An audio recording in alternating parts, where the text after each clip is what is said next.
91% కరెక్ట్‌గా చెప్పేటటువంటి పేరున్నటువంటి axis my India వాళ్ళ సమాచారం నేపథ్యంలో ప్రత్యేకించి ఆహ్, టీవీకే పార్టీ అధినేత విజయ్ ఏకంగా ముఖ్యమంత్రి అవుతాడు అన్నటువంటి సర్వేలివ్వడంతో విజయ్ సంపూర్ణంగా సిద్ధమై ఉన్నారు.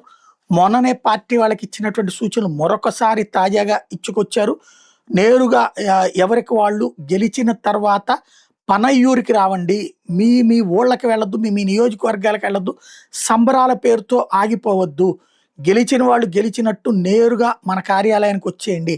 ఇక్కడికొచ్చాక ఇక్కడ పరిస్థితి అంతా సమీక్షించుకున్నాక అప్పుడు మీ మీ నియోజకవర్గాలకు వెళ్దురు గానీ, నేనిక్కడే మీకోసం ఎదురు చూస్తా. మనం గెలుస్తామని నాకు నమ్మకం ఉంది అన్నటువంటి ప్రకటన చేసుకొచ్చారు. దాంతో విజయ్‌కి విజయం మీద నమ్మకం బలంగా ఉంది అన్నటువంటిది మరొకసారి చెప్తున్నారు. గెలిచిన తర్వాత ఎక్కడికి వెళ్ళొద్దు అని చెప్పడం ద్వారా వీళ్ళు పొరపాటున ఒకవేళ కొద్దిగా తక్కువొస్తే అటెళ్తారేమో వాళ్ళని ఆపే ప్రయత్నం చేస్తున్నారన్నటువంటిది కీ పాయింట్ అన్నమాట.